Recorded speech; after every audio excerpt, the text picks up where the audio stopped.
This is the story about how I gave my husband, who brought a woman into our home every time I go away on business trip, what he deserved. Hey, honey!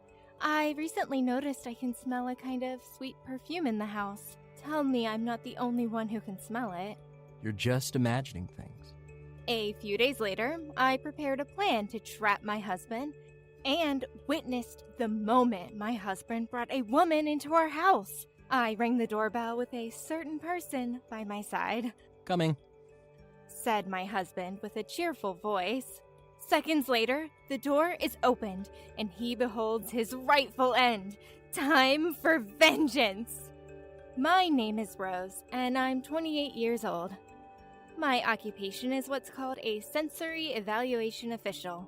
Simply put, my job is to sniff out different scents and evaluate them. I have always had a very sensitive sense of smell.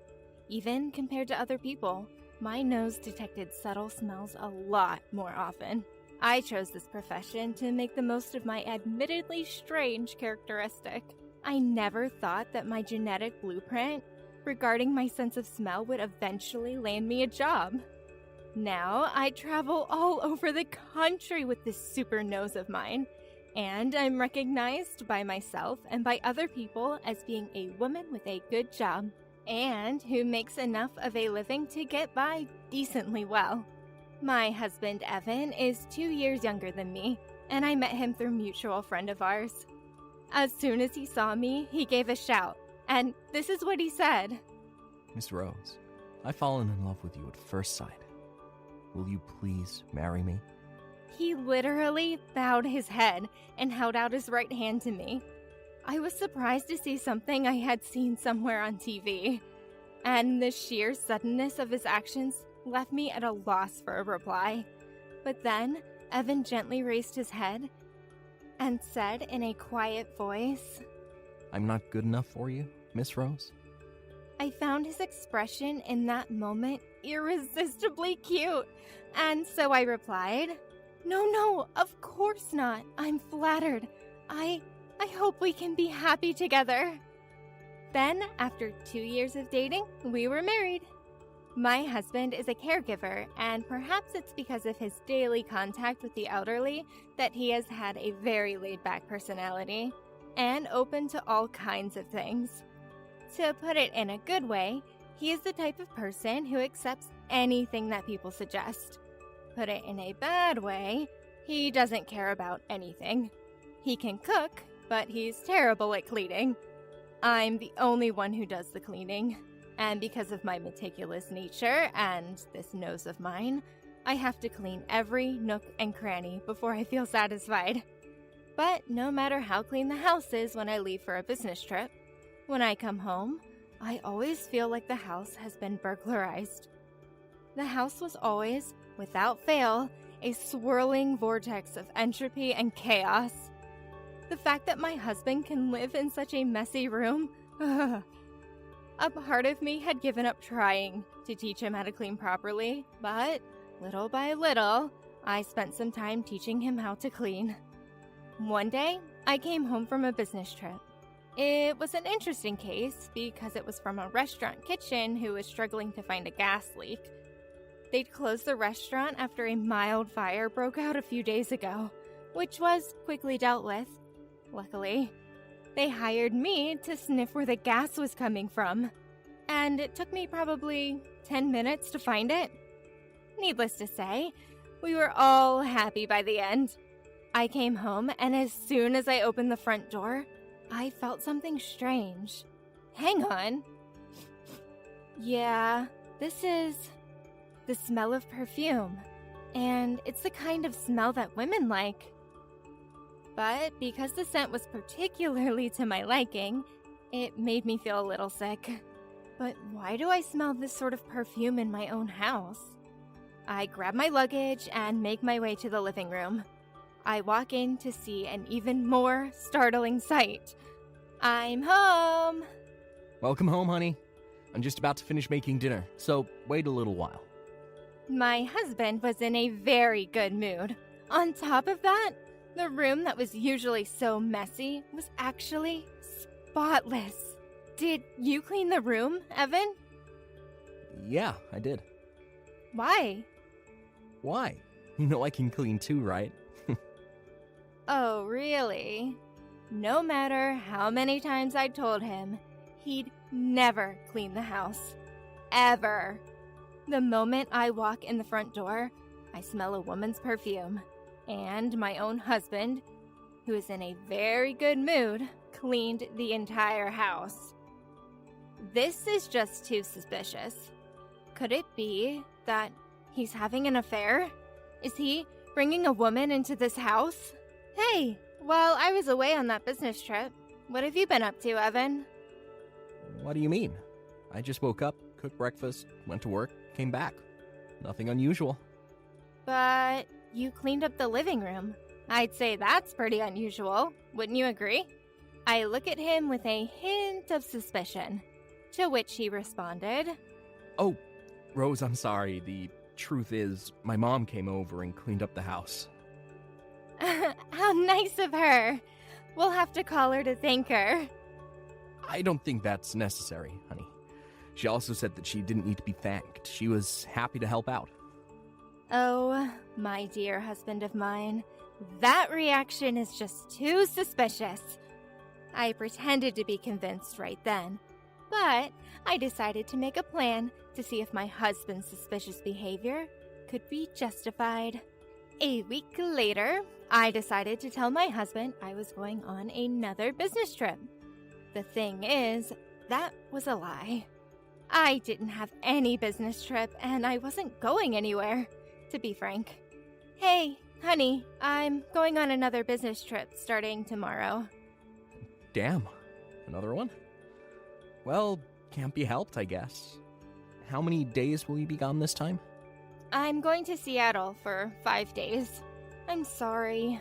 I'm always leaving you alone at the house, honey. It's okay. It's your work. And it really helps us live well and healthy. Good luck. Okay, now where did his usual response go? Usually, when I'd be going on a business trip that lasted a while, he would get all needy and clingy, in the cutest way possible, telling me something like, I can't believe I won't get to see you for 5 days. But Evan, why is your reply so mature and ordinary this time? I don't get it, but I just knew it was suspicious. Even though I thought this on the inside. I'll get you some souvenirs from Seattle, okay? I know exactly what to bring back, so you just look forward to getting them, alright? I pretended not to notice anything, and the morning of the business trip came quickly. Normally, I would have gone to the airport alone, but for some reason, my husband offered to drive me, just this once. After polishing his car to a shine, that was frankly mesmerizing, he loaded my luggage into the car in a good mood. I'm guessing that's all you're bringing? You helped me this time? What did I do to deserve this kind of treatment? I did all this for my special Rose, honey. I did what I thought I had to do to give you the proper send-off. I don't know why I never helped you before. I'm sorry about that. Ah, boy. Everything my husband does and says is starting to seem suspicious. Even though the gesture was legitimately out of kindness, I decided to ask him a question. Do you have any plans for later today, Evan? Let's see here. Oh yeah, I was suddenly asked to come into work on my day off, so I think I'm going to be busy all day. Oh, is that so? So, you're going to be working on your day off? Good luck with that. As I was saying so, all the countless thoughts that were stirring up a bunch of emotions inside me eventually led me to do something interesting. I remembered that my husband had never worked on his days off since he became a caregiver. From the very beginning of our marriage, he used to say, I can't imagine working on my days off. No way. No how. Absolutely not. By that point, it was pretty much confirmed that my husband was hiding something. I was sure he was. I thanked him for driving me to the airport as I got out of the car. Thanks for driving me, Evan. I appreciate it. Good luck with your work on your day off, honey. I'll see you soon.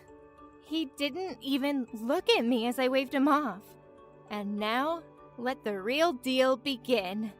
I quickly strode over to the taxi station. As I got in, I told the driver, "Please follow that car over there, but make sure you do so in a secretive way."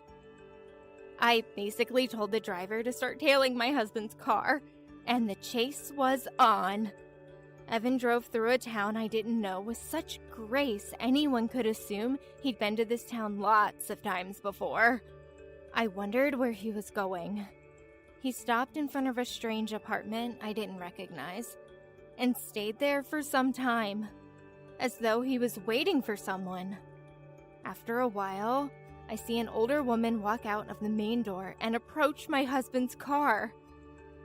I guessed her age was around 40, but the clothes she wore and the makeup suggested she was probably a decade younger. At first, I thought she was approaching his car because she wanted to ask for directions or something. But then, I actually saw her calling shotgun in his car. What?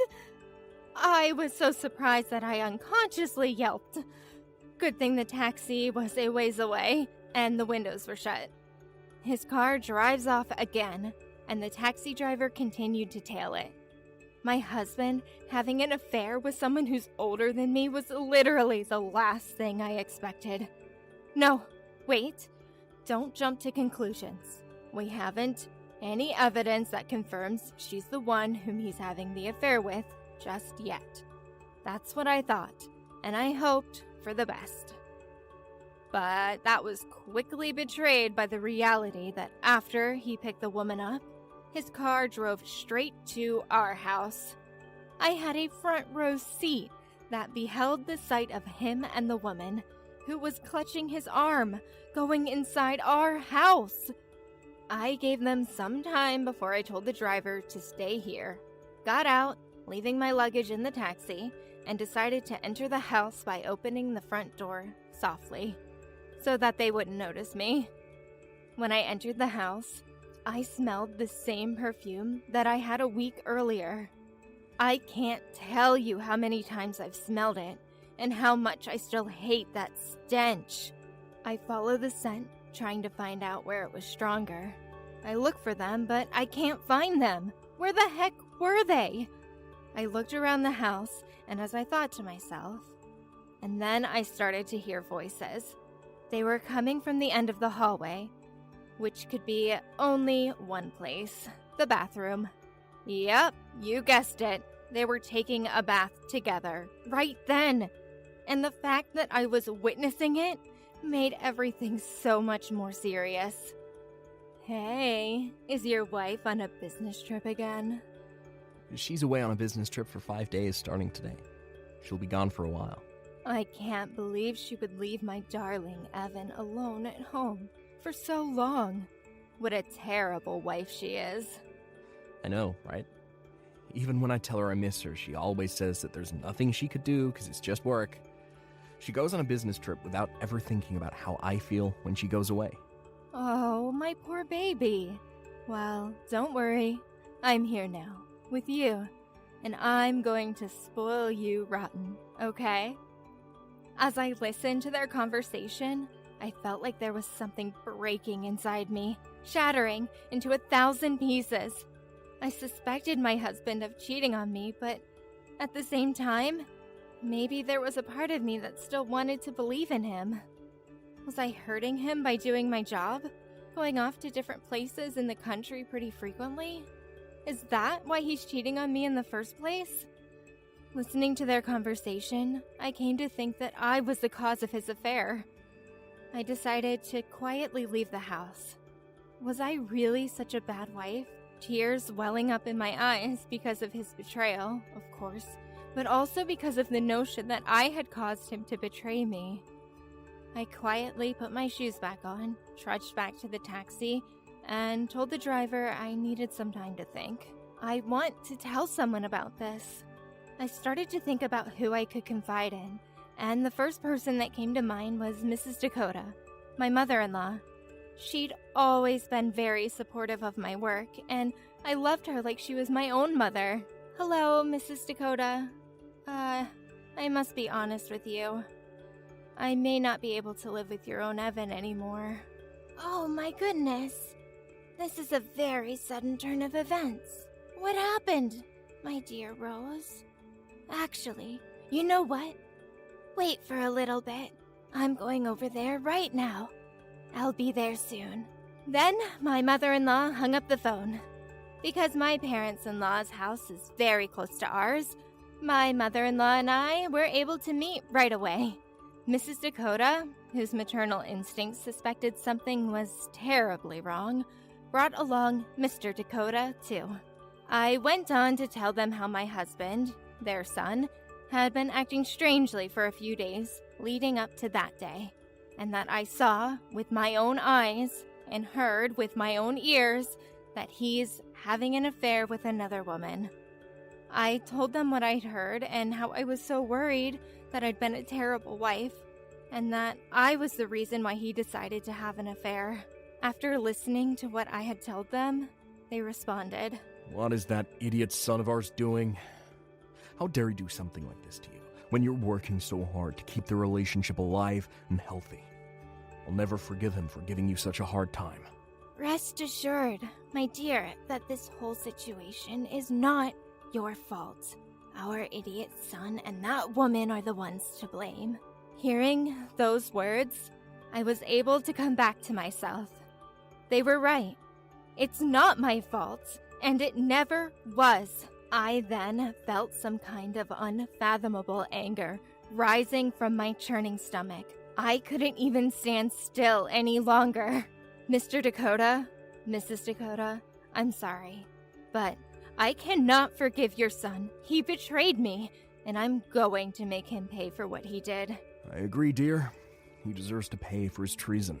I say we get our butts down there and give him hell. And with that, my in-laws and I to the front door of the house once again. I thought it wouldn't be any fun if we just charged inside and caused a ruckus. So to make things a bit juicier, I decided to call my husband. I dialed his number, but he didn't pick up the phone. I kept on trying, patiently attempting to reach him. Hello? When my husband finally answered the phone after a half-dozen attempts, his voice sounded obviously upset. Oh, Evan, thank goodness. Where are you right now? Oh, I'm at work. Oh, yeah, that's right. I completely forgot you said you were working on your day off today. Yeah, I did tell you. But it's all right. Sorry, honey, but I'm busy right now, so I'll call you back later, okay? My husband was just about to hang up the phone, but I wasn't going to let him get away with this. I took this moment to ring the doorbell. Through the phone, I heard a very familiar ding-dong. Hang on a second. I think I just heard the doorbell ring. It sounds like our home doorbell. Honey, I thought you were at work. That's weird. I think someone's here, so I'll just be a minute. Through the front door, my husband peeked out and saw me and my in-laws standing steadfast together, like we were in the Justice League. What are you guys doing here? My husband said in a panicked voice. I killed the phone line right then. After that, my parents-in-laws and I decided to storm the house. Of course, I had to preserve the evidence of his affair with another woman, so I activated the camera on my cell phone and started shooting a video. I opened the door with great force, and right at that moment, my parents-in-law and I charged into the house as a chaotic avalanche of people. Evan, in his underwear and screaming with terror, started running away. Mr. Dakota chased after him. It turns out that Evan, who never thought this would happen, answered the phone while he was still wearing nothing but his underwear. He desperately tried to get dressed, but Mr. Dakota relentlessly charged at him. Give up, even. Son, we already know you've been having an affair in this house.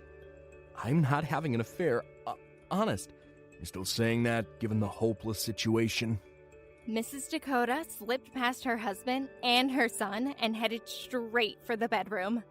The unfaithful woman was still in bed, just as my mother-in-law had expected. Mrs. Dakota mercilessly ripped the sheet off the woman curled up on the bed. "Please stop!" the woman screamed as she tried to rip the sheets back from Mrs. Dakota, who was, meanwhile, quickly gathering up whatever she can. She got the cheating woman's clothes, and there was some underwear in there too. "Please, please, give it back." She was sobbing her eyes out, but Mrs. Dakota never even glanced back at the woman and went on confiscating what could be assumed as her personal belongings. And then my father-in-law went into the room and said but 5 words to her. "You, woman, living room, now." His voice was terrifyingly quiet. The unfaithful woman, crying a waterfall, wrapped herself up in a sheet and scampered towards the living room. My mother-in-law was catching the footage on my phone all the while. Surely the evidence would be able to easily convince an upcoming jury that she is guilty of adultery. When we stepped into the living room, my husband had already been there, in his underwear, sitting on the floor on his knees, waiting, trembling. For the rest of us, Mr. Dakota must have given him quite a struggle, for Evan's hair was a picture-perfect badger's den. Another 5 words directed to the woman. She was trembling with fear, just like Evan, and she shakingly kneeled next to him, posture upright, her entire body cocooned in bed sheets. Mr. Dakota stood before them, his bulky arms folded, staring down at the two of them for a while. Silence follows. Only the sobbing voice of the unfaithful woman leaves echoes throughout the room. The silence was eventually broken by my husband.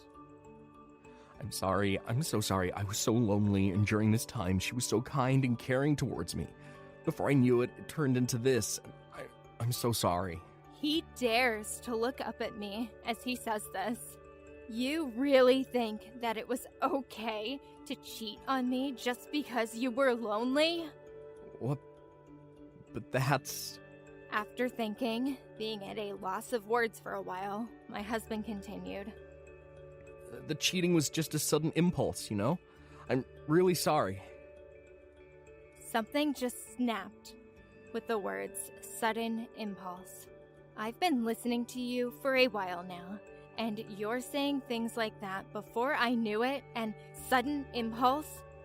Could you be honest for once and stop saying things that sound like it was a slip of the tongue?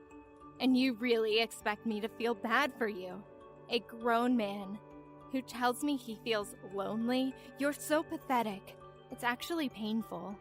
It's embarrassing to listen to you. As I said so, I gave him a big slap in the face. I suppose he didn't think I'd lose my temper that much, because I believe that slap made him finally realize the gravity of the situation. He then bowed his head so deeply towards the ground and kept apologizing. "I promise I won't cheat on you anymore, Rose, my darling. So please, find it in your heart to forgive me, please." Seeing his own son like that, in this state, Mr. Dakota said to me, "Rose, my dear, we're responsible for this situation too, because we allowed him to grow up with these sickening ideologies. I'm so sorry." My father-in-law approached his son, grabbed his head, pushed it further down until it touched the floor, and knelt himself in apology. I was frankly moved by his selflessness.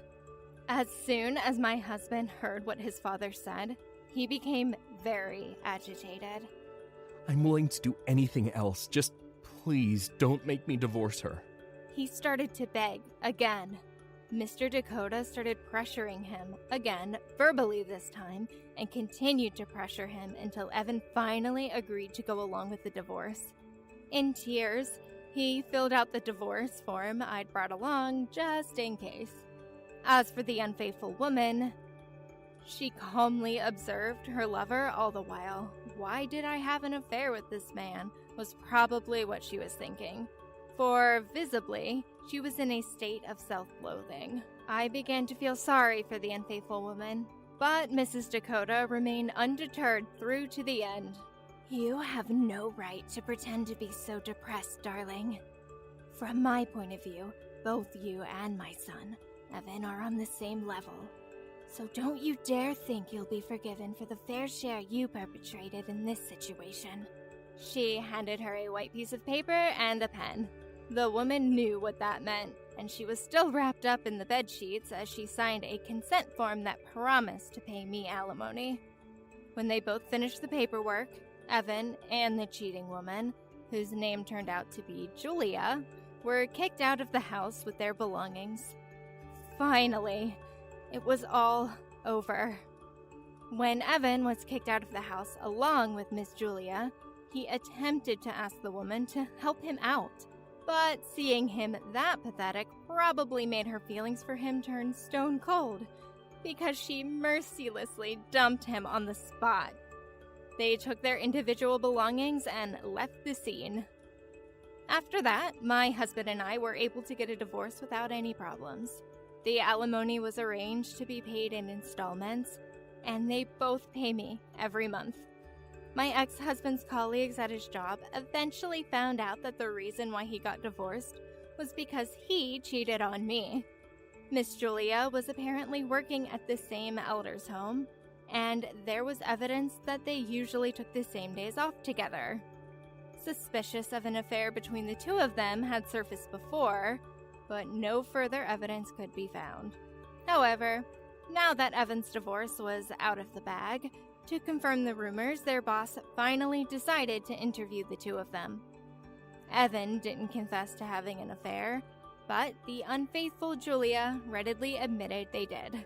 As a result, they were both fired right then and there. I still feel a little sorry for them, but what they did was their own fault, and they got the results that they deserved. I don't think it could have been helped. They were both going to be fired eventually anyway.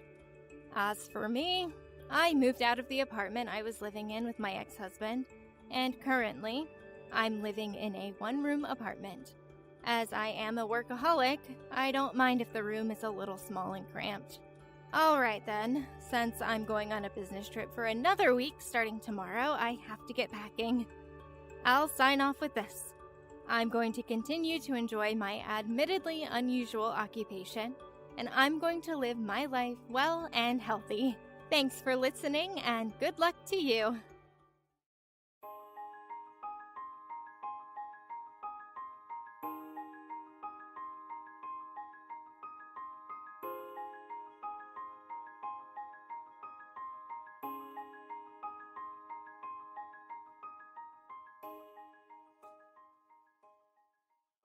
All right, everyone's presentations are done. Nick, the manager, said as he tried to move the discussion forward. Excuse me, I haven't. I recently found out something.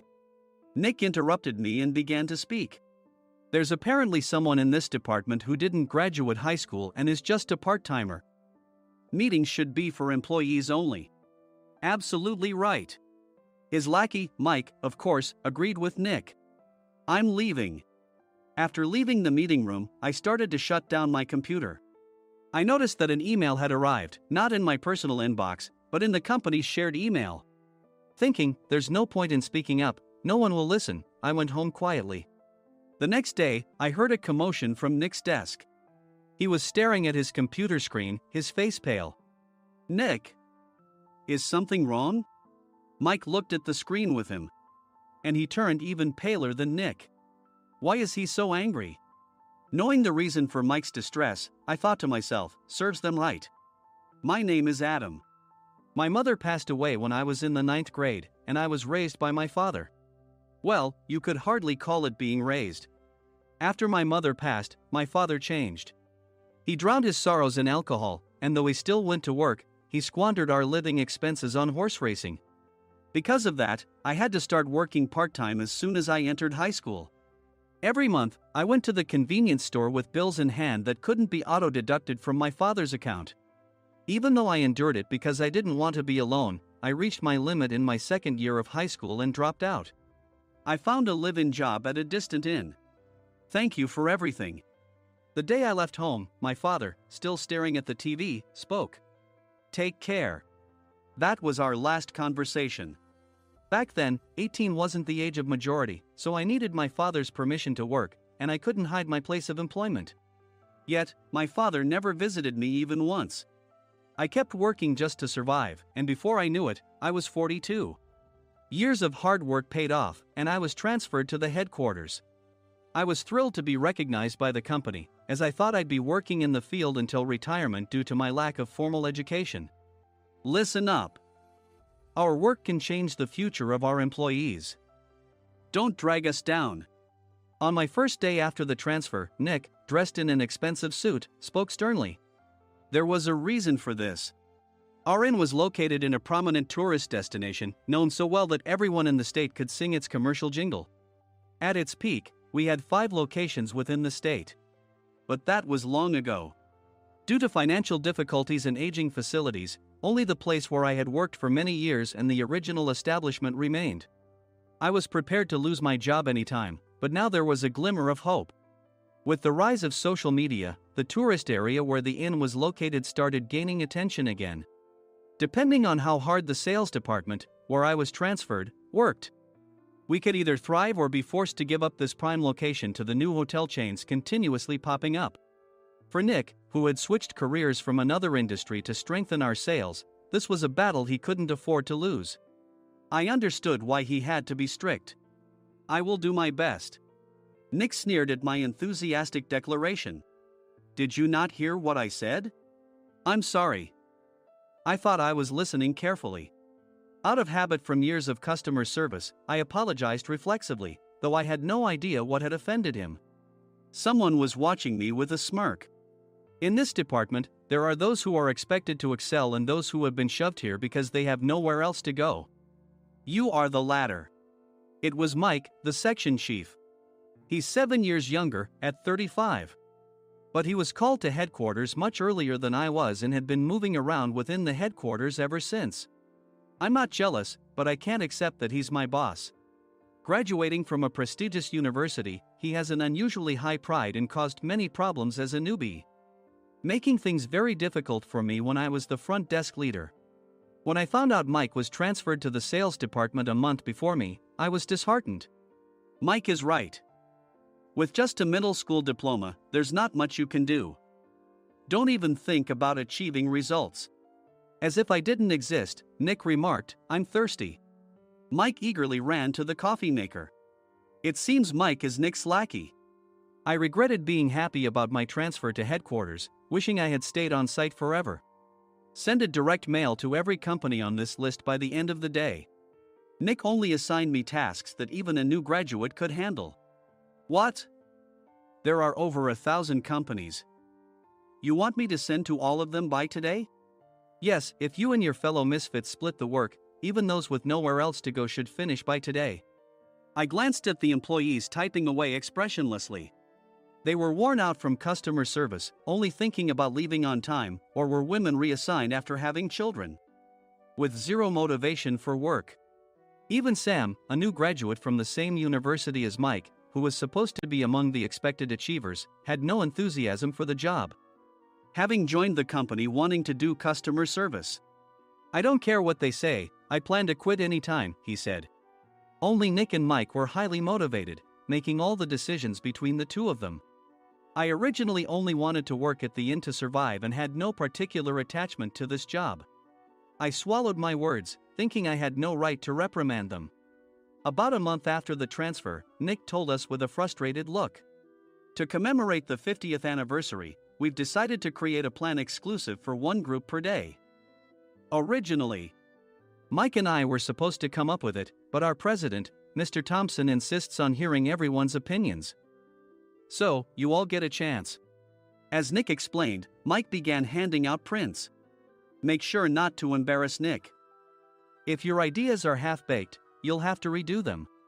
It seemed that they had printed his handwritten notes by Mr. Thompson, which included several questions and a section for free responses. It made sense why Nick had to seek our input, given that all responses had to be submitted to Mr. Thompson. We were given a week to think about it, and a meeting was scheduled to compile our ideas. My plan is to let guests enjoy both the old and modern America. Nick began the presentations. Guests would watch a master confectioner at a nearby traditional sweet shop make sweets in front of them. The welcome drink would be premium tea in a bottle. Nick's plan was certainly attractive. After his presentation, Nick called on us to present in the order we were seated. Just as I stood up for my turn. "All right, everyone's presentations are done." "Excuse me, I haven't. I recently found out something." Nick interrupted me. "There's someone in this department who didn't graduate high school and is just a part-timer." He was likely talking about me. I joined the company as a part-timer and was made a full-time employee when I turned 20. That was 20 years ago, so Nick and Mike probably had no chance to know until recently. Meetings should be for employees only. Absolutely right. After that, Nick kept creating opportunities to solicit everyone's opinions, purposefully excluding me from speaking. The meeting unexpectedly heated up and went past the scheduled end time. A few people asked to leave, and the discussion continued with the remaining few. "Still here?" Normally, you'd leave in that situation. Though I had no attachment to the job initially, hearing kind words from customers made me want to make them happier. For someone like me, with nowhere to go, the inn was my home and customer service was my life. I felt pathetic about my current self. "I'm leaving." I left the conference room and started shutting down my computer. I noticed an email had arrived, not in my personal inbox, but in the company's shared email. Thinking no one would listen to what I had to say anyway, I quietly went home. The next day, while preparing the DM as instructed, I heard a commotion from Nick's desk. In his haste to stand up, he hit his knee on the desk. He stared at his computer screen, his face pale. "Nick? What's wrong?" Mike, thinking he should be the first to rush over, approached Nick while still wearing his coat. He peered at the screen with Nick. And he turned even paler than Nick. Why is he so angry? Who is responsible for this company? Nick, more irritated than ever, asked, and Mike answered without checking. "Probably Sam." Sam wasn't there because he was attending a morning training session for new hires. Nick gave up on getting angry and returned his gaze to the screen. They were looking at an email that arrived right after the end of the working day yesterday. Apparently, no one, including me, had checked it before leaving. The email was from a large company that used us for their annual employee trips. The president and executives of that company also frequently used our services personally. President of the company, Mr. Mason himself, had declared that neither he nor his company would ever use our services again. Well, some companies cancel their employee trips or stop using our services due to financial struggles. Let's just move on. Mike kept wiping the sweat from his forehead with a handkerchief. Knowing why Mike was so agitated, I quietly watched their interaction. "Do you know how much revenue we get from that company?" "We can find other guests to fill the rooms, but we'll lose the banquet costs. Gift shop revenue, rental car fees, and more. Moreover, the gifts were supposed to be prepared by the traditional confectionery shop involved in Nick's proposed plan. If it's known that we incurred such a huge loss at this critical time, Nick's position in the company would be jeopardized." Nick took a deep breath, seemingly trying to calm himself. "All right, Mike. Go to New York right now and apologize to Mr. Mason." "What? You're coming with me, right? I have urgent work to do." "I trust you, which is why I'm entrusting this to you." "Please." Mike, believing Nick's sincerity, agreed with a determined look on his face, saying, "Yes. That's Nick for you." Even if Mike went to apologize, Nick would shift all the blame onto him if the client didn't change their mind. Well, it was Mike's fault to begin with, so it served him right.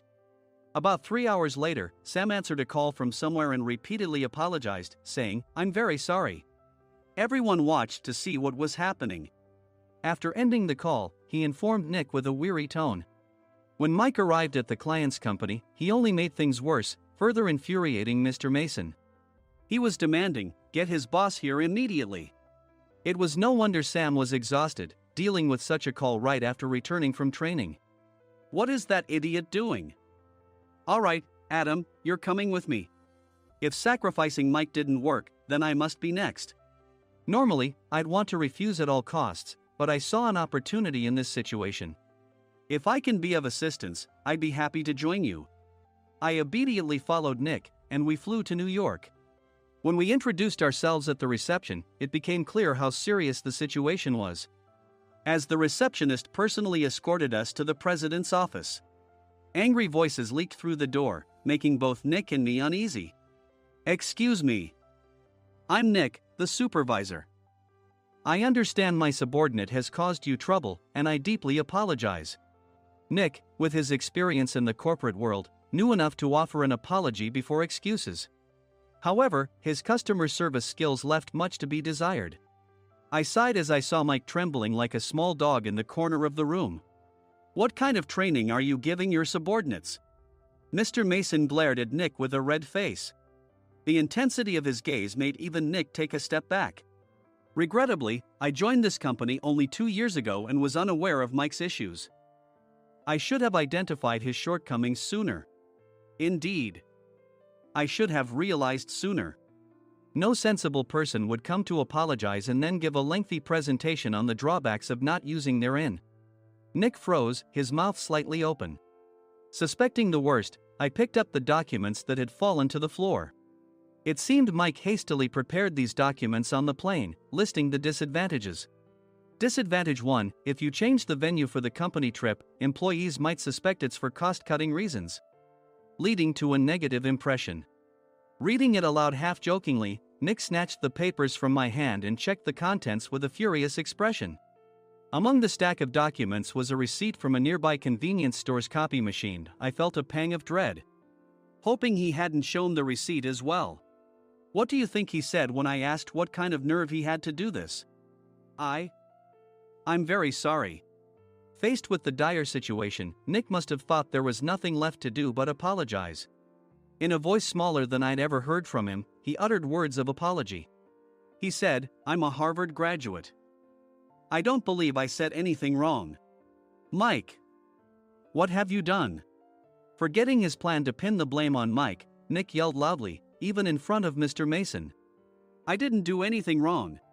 "You're still saying that? Look at him." Mike pointed at me with a shaking hand. "I was assigned to headquarters in my 20s and now I'm a section chief. This guy only made it to headquarters at 42. Everything I've done proves I was right. So why are we losing the contract?" Having said his piece, Mike collapsed to the floor. "Of course. You were sent there because you had nowhere else to go." Mike never expected to hear such words from someone he looked down upon. He lunged at me, and Nick hurriedly stepped in to stop him. "Mr. Thompson told me Mike is a quick thinker, and to take good care of him." There's no way he was pushed aside.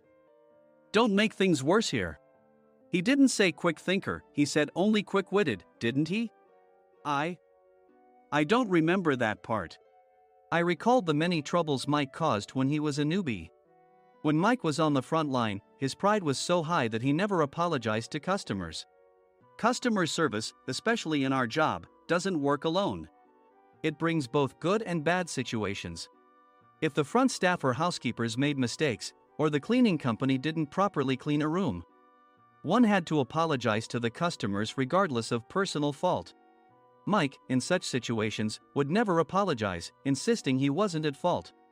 This often angered customers, and as the front desk leader, I frequently had to apologize on his behalf. He caused complaints and disrupted operations, which is why he was quickly moved to headquarters. In departments where he didn't interact directly with customers, his quick thinking was beneficial and things went well. But it seemed his flaws were starting to show. Corporate reservations are supposed to be entered into the system by the sales representative. But a quick check yesterday revealed that more than 10 items were missing from the client's reservation. The handover document clearly stated what needed to be prepared. Why didn't you enter it into the system? Why do we have to give them special treatment? Filling rooms near the banquet hall, setting up all the food in advance. Specifying the brand of wine, they're too demanding. No wonder he always angered customers, I thought, feeling a headache coming on. Grouping them in rooms near the banquet hall is for our benefit too. It makes it easier for the staff to set up beds and serve breakfast since everyone's schedule is synchronized. As for the other requests, Mr. Mason suggested them to lighten our load. I didn't know that. Nick finally seemed to realize that Mike was the one who had angered the client. What did you say to them? I just told them we wouldn't give them special treatment anymore. We shouldn't waste effort on things that don't bring in money. I was utterly exasperated at his lack of understanding of customer service. Of course, we shouldn't comply with unreasonable demands. But carrying over successful practices from past stays makes customers feel remembered and enhances their experience. Good memories encourage repeat visits. That's part of our job. I looked down at Mike, who was sitting on the floor. In our job, nothing is a waste. Mr. Thompson likely moved you to the sales department, hoping you'd finally understand this. How do you think he feels now that you've failed to meet his expectations? Mike, tears in his eyes, fled the president's office. I was amazed he still hadn't apologized. You have it tough, Adam. It's okay, we're all employees of the same company. I deeply apologize for this disrespectful incident. Especially after all the care you've shown us. If it weren't for you, Adam, I really would have stopped staying here. When I heard you were moving to the sales department, I was willing to reconsider if you handled it. Seeing us talk so amicably, Nick's face contorted. Do you two know each other? Adam's service is excellent. I always requested him specifically. Normally, we don't accept specific staff requests, but we made an exception for Mr. Mason, adjusting my shifts accordingly. He had personally stayed at our hotel just before my transfer, and during casual conversation, I mentioned, I'm moving to the sales department soon. If I hadn't told him then, things could have been much worse. Please continue to take care of us. I look forward to it. On the return flight, Nick awkwardly offered me a can of beer. It's still working hours. Of course, I had no intention of forgiving him for a single beer. Nick might try to pin everything on Mike and avoid any consequences. While pondering this, a startling fact came to light. Nick, the tea bottles for the plan have arrived. I handed Nick a bottle labeled with our inn's name. They look good. What are you talking about? These are plastic bottles. I had assumed we would use the trendy, high-end bottling tea. But what arrived were ordinary plastic bottles of tea with customized labels. The only unique aspect was the label, which had the inn's name, making it look customized. Upon further investigation, I discovered that a substantial amount of money was set to be paid to the tea company. It was priced like bottling tea. Does this plastic bottle really cost $100 each? The tea inside is specially blended for us. The extra cost is for that. Wouldn't it be better to use another tea company? Or is there a specific reason we must use this one? As Nick continued to make excuses, I showed him a printed email. I informed the tea company's president, Mr. Mitchell, that we discovered irregular payments and he confessed. He said you two were high school classmates and planned to split the extra money. That idiot. Why did he confess? That's not important. You should worry about yourself, this could turn into a police matter.